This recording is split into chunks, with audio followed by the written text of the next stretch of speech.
గుర్తింపుకు తగ్గ విధంగా ఉంటుందని చెప్పి కూడా వారికి నేను విజ్ఞప్తి చేస్తూ మరి ఈ రోజు వారు కూడా వారి సహచరులందరినీ పరిచయం చేశారు.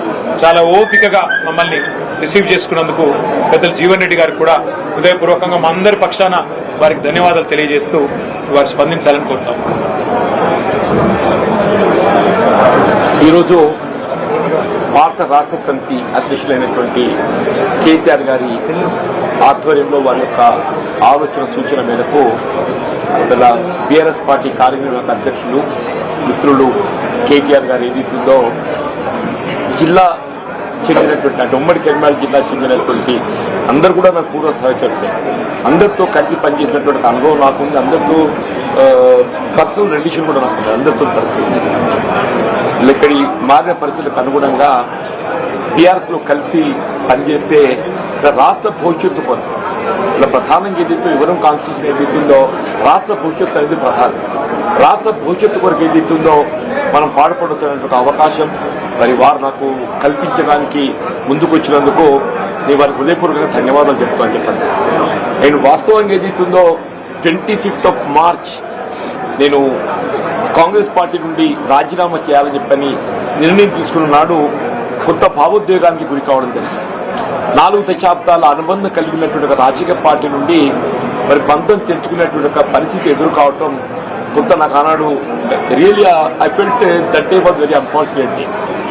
కానీ ఇవాళ ఒక విధంగా ఏమనిపిస్తుంది, కాంగ్రెస్ పార్టీతో అనుబంధం తెంచుకున్నా కానీ ఇలా భారతీయ రాష్ట్ర సమితి లాంటి తెలంగాణ రాష్ట్ర ఏర్పాటు సాధన కొరకు ఉద్యమించినటువంటి ఒక నాయకుడు కేసీఆర్ గారి యొక్క నాయకత్వంలో పనిచేసేటువంటి అవకాశం నాకు లభిస్తున్నందుకు real I'm feelings today is the most happiest day in my life. అంటే ఇలా జీవితం అనేది ఎటు దారి తీసి ఏంటి మనం ఎవరు కూడా ఊహించమని చెప్పారు. ఉమ్మడి కరీంనగర్ జిల్లానే కాదు తెలంగాణ రాష్ట్రం యావత్తులో కూడా జీవన్ రెడ్డి లాంటి ఒక నాయకుడు కాంగ్రెస్ పార్టీ నుండి దూరం అవుతారని చెప్పి ఎవరు కూడా ఊహించలేని చెప్పండి. దాని కారణాలు కూడా మీరు ఊహించి ఉంటారని చెప్పండి. గత 20 మాసాలకి నేను ఏదైతే అంటే ఎదుర్కొంటున్నటువంటి ఒక మానసిక క్షోభ రాజకీయ పరిస్థితులు అన్ని కూడా తట్టుకొని నిలబడ్డని చెప్పంటున్నాను. అయినప్పటికీ కూడా ఏదైతున్నదో ఇవాళ నేను తట్టుకొని నిలబడ్డా, కానీ రాష్ట్ర భవిష్యత్తు కూడా ప్రధానం అని చెప్పంటున్నాను. వీళ్ళ ఆనాడు ఏదైతే 2023 సాధారణ శాసనసభ ఎన్నికల్లో ఒక్కరికొకరు ఏముంటుందంటే ఇంకా మెరుగైన పాలన కావాలి, ఇంకా మాకేదో భవిష్యత్తు కావాలనుకుంటాం. ఆనాడేదైతే 10 సంవత్సరాల కేసీఆర్ పాలనలో తెలంగాణ సమాజానికి కల్పించినటువంటి యొక్క పరిష్కారాలు ఏదైతుందో అభివృద్ధి ఉందో ఇంకా మెరుగైన పాలన కావాలని చెప్పిన కాంగ్రెస్ పార్టీ మరి మీరు పేర్కొనడం జరిగిందో దాన్ని ప్రజలు ఆకర్షితులైన కాంగ్రెస్ పార్టీకి అవకాశం కల్పించింది. కానీ రియల్లీ ఏదైతుందో నా అనుభవం చెప్పంటుంది. I have seen NT Rama Rao గారి ప్రభుత్వం చూసా, నేను తదుపరి చెన్నారెడ్డి గారి ప్రభుత్వం చూసా, విజయభాస్కర్ గారి ప్రభుత్వం చూసా, రాజశేఖర్ గారి ప్రభుత్వం చూసా, చంద్రబాబు నాయుడు గారి ప్రభుత్వం చూసా, కేసీఆర్ గారి ప్రభుత్వం చూసా. నేను కానీ ఈ 2 సంవత్సరాల కాలంలోనే ఇవాళ అంటే 10 సంవత్సరాల్లో సాధించినటువంటి అభివృద్ధి సంక్షేమ ఫలాలు తిరోగమన దిశగా చెప్పండి.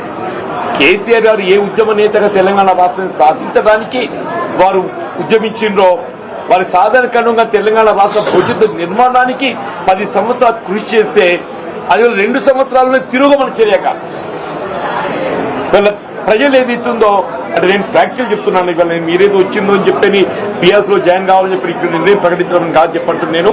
నేను ఆనాడే నిర్ణయం తీసుకోవాలని చెప్పని నేను కొంతమంది నాకు గుర్తింపు పెట్టి అయినా నేను I want to study the mind of the people. ప్రజాభిప్రాయం ప్రజలు ఏ విధంగా స్పందన ఉందో గమనిస్తామని చెప్పండి.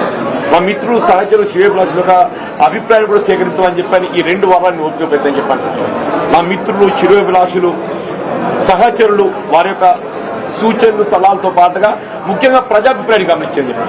నేను ఈ మధ్య ఒక 4-5 డేస్ బ్యాక్ ఇట్లా ఒక ప్రెస్ కాన్ఫరెన్స్ పెట్టింది. మా ప్రెస్ మిత్రులు కూడా ఇంకా మీరు ఎందుకు ఓపిక పడుతుంది సార్, ఏదో నిర్ణయం ప్రకటిస్తే అయిపోతాయి కదా, ఎందుకు మీరు అనుకున్నట్టు ప్రకటించి ముందుకు పోతే అయిపోతాయి కదా అని చెప్పని మా పాత్రికేయ సోదరులు కూడా ఏది ఇస్తుందో దే టు హ్యావ్ సజెస్టెడ్. అంటే ఇవాళ ఏది ఇంకా మీరు రీచ్ అవ్వాల్సిన అవసరం లేదు, you can go further, you can go head అనే ఒక భావ సూచనలు మా పాత్రికేయ సోదరులు కూడా పొందడం జరిగిందని చెప్పండి. అంటే వాళ్ళు ఏది ఇస్తుందో కేసీఆర్ గారి యొక్క నాయకత్వంలో పనిచేసే ఒక అవకాశం మీరు అన్నట్టు 2014లో నాకు వచ్చింది. అయినా కానీ ఇది పొలిటికల్ కమిట్మెంట్ తోని నేను కాంగ్రెస్ లో కొనసాగింది. బట్ ఇవాళ పరిస్థితి లోపల ఏదైతుందో నీ వ్యక్తిగతంగా కాంగ్రెస్ లో ఎదుర్కొంటున్నటువంటి ఒక మానసిక క్షోభ మానసిక ఇబ్బందులకు తోడు ఏదైతుందో నాకు రాష్ట్ర హితం ప్రధానం కనబడుతుంది చెప్పి ఎవరికైనా ప్రజా జీవితం అనేది రాష్ట్ర హితం అని చెప్పంటారు. ఆ రాష్ట్ర హితము ముఖ్యంగా రైతాంగం, రైతు కూలీలు, నిరుపేద వర్గాలు, దళితులు, బలహీన వర్గాలు, ఆడబిడ్డలు చెప్పంటూ నేను విద్యార్థి లోకం అని చెప్పండి నినాగమం ఏదైతుందో కోర్టు వీళ్ళ ఫీజు రియంబర్స్మెంట్ ఏదైతుందో రాష్ట్రంలో చెల్లింపు చేయలేకపోతుంది కాబట్టి మీరు తల్లిదండ్రుల దగ్గర ఫీజు వసూలు చేసుకోవచ్చని చెప్పాను. ఎంతకన్నా మోస్ట్ అన్ఫార్చునేట్ థింగ్ ఏముండో చెప్పంటారు. ప్రభుత్వం యొక్క వైఫల్యానికి ఇంతకన్నా పెద్ద నిదర్శనం ఏముంటుందో చెప్పంటున్నాను. విద్యార్థులంటే రాష్ట్ర భవిష్యత్తు, దేశ భవిష్యత్తు అని చెప్పంటున్నా. అటు విద్యార్థి లోకానికి ఏది ఇస్తుందో ఇవాళ మనము భవిష్యత్తు చూపెట్టలేకపోతున్నాం అని చెప్పంటే పాలన అనేది ఏ విధంగా కొనసాగుతుందో దీన్ని బట్టి ఊహించవచ్చు అని చెప్పంటారు. తప్పకుండా ఇవాళ మీరు ఏదైతే ఇంత అంటే really you need not come up to this place నాకు రావాలన్నట్టు మీరు రావాల్సినందుకు నిజంగా మీకు అందరికీ, మీ మిత్రులకు అందరికీ ముఖ్యంగా ఏతుందో మా మిత్రులు పొప్పులీశ్వర్ గారు వారు ఇక్కడ మంత్రిగా పనిచేసిండ్రు. వారితో నేను కలిసి శాసనసభ్యులు పనిచేసిన, శాసన మండలి సభ్యులు పనిచేసిన. రమణ గారితో కూడా ఏదైతుందో వారు ఎంపీగా ఉన్నప్పుడు నేను ఎమ్మెల్యేగా పనిచేశాను. నేను మీ ఇద్దరం కూడా ఏదో చిరకాల మిత్రులము. 93 వరకు ఏదో కలిసి పనిచేసినవి. Only 94 he has deferred with me. Only 94 he has deferred with me. తర్వాత వాడు పార్లమెంట్ ఎన్నికైన తర్వాత ఏదైతుందో ఇవాళ వారి ఏదైతే ఎమ్మెల్యే స్థానం ఖాళీ కావడంతో అక్కడికి నాకు ఉప ఎన్నికలు పోటీ చేసే అవకాశం వచ్చింది. దట్ ఎలక్షన్ నన్ను కెప్ట్ మీద మొత్తం రాష్ట్ర స్థాయిలో నాయకత్వం నాకు నిలబెట్టింది ఆ ఉప ఎన్నిక అని చెప్పండి. ఇక్కడ సోదరు వసంత జడ్పీ చైర్పర్సన్ ఏదైతుందో నేను ఎమ్మెల్యేగా ఉన్నప్పుడు కూడా ఏది ఇంత గౌరవించుతుంది అని చెప్పంటే మీరు మీటింగ్ రావాలన్నా మీరు వచ్చి మీలాంటి వాళ్ళకి సలహాలు సూచనలు ఇవ్వాలని చెప్పాను. Every time she use to అంటే నన్ను మీటింగ్ రావాలని చెప్పి కోరేని చెప్పండి. ఈ సాగర్ అనేది is like younger brother to me. Sagar అనేది is like younger brother to me అని టెల్లింగ్. సంజయ్ గాని, కౌశిక్ గాని మేమంతా మిత్రులము. వీళ్ళందరం కూడా వినోద్ రావు గారు, మా దామోదరరావు గారితో మా ఫ్యామిలీ అసోసియేటే. వారి నాన్నగారు వాళ్ళ 81 సమితి ప్రెసిడెంట్ ఎన్నిక కావడానికి ఏదైతుందో నాకు ఒక మైల్ స్టోన్ నాకు అండగా నిలిచాను. ఎవరికి తెలియదు ఇది. దామోదరరావు గారి తల్లి జీవన్ రెడ్డికి ఏం సంబంధం అని చెప్పి అనుకుంటాను. మీకు కూడా ఆశ్చర్యపోతారు కూడా దామోదరరావు ఇప్పుడే తెలిసింది. దామోదరరావు గారి తల్లి మీకెక్కడ సన్నిహిత సంబంధం అని చెప్పాను. అంటే the whole relation with the BRS party with every leader I have got అని చెప్పంటాను.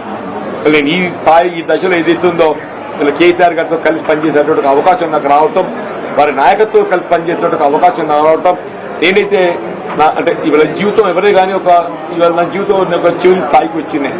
I seen enough political public life. నా సుదీర్ఘ ప్రజా జీవితం 4 దశాబ్దాలు నేను గడిపింది. ఉంటే ఇంకో ఒక ఎన్నిక చూస్తే కావచ్చు, దేవుడు దయ తెలిస్తే ఎట్టుటో చెప్పలేని చెప్పంటాం. కానీ ఏదైతుందో నా చేసే జీవితం ప్రజా జీతాన్ని పాటుపడటానికి కొరకు ఏదైతుందో కేసీఆర్ గారి నాయకత్వంలో పనిచేయడానికి మీరు నాకు అవకాశం కల్పిస్తున్నందుకు, వారి సూచన కనుక మీరు ముందుకు వచ్చినందుకు మీకు హృదయపూర్వక ధన్యవాదాలు చెప్తున్నా. కేసీఆర్ గారిని కలవటము, మా పాత సాన్నిహిత్యం, దాన్ని కొంత ఎదుట కదా నెమరు వేసుకోవడానికి కొరకు అని చెప్పి అంటారు. మా పాత సాన్నిహిత్యం మాత్రం నెమరు వేసుకోవడానికి కొరకు వారికి కలవాలని కోరుతున్నా. అంతే తప్ప ఏదైతే పార్టీలో చేరడం అనేది నేను ఆల్రెడీ ఎక్స్ప్రెస్ డే పార్టీలో బీఆర్ఎస్ చేరుతున్నా అని చెప్పని నేను ఆల్రెడీ ఎక్స్ప్రెస్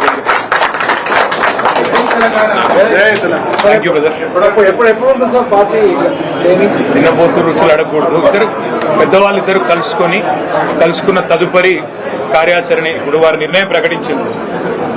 పార్టీలో చేరడం లాంఛనంగా చేరుతాను. కేసీఆర్ గారిని కలిసి కేవలం మా స్నేహానికి సంబంధించిన కొన్ని జ్ఞాపకాలు నెమరేసుకోవడానికి అని చెప్పారు. ఈ పెద్ద నిర్ణయం చెప్పేసిండ్రు. మిగతా వార్తలు మీరు తర్వాత అవన్నీ మీరు అడగకూరి బ్రదర్. పెద్దవాళ్ళు ఇద్దరు మాట్లాడుకొని అన్ని విషయాలు ప్రకటిస్తారు. భయ్యా మీరు తినబోతు రుచులు అడగకూడదు, మీరు తొందరపడకుండ్రి. ఇప్పుడు వారిద్దరికి ఉన్న అనుభవం అంతా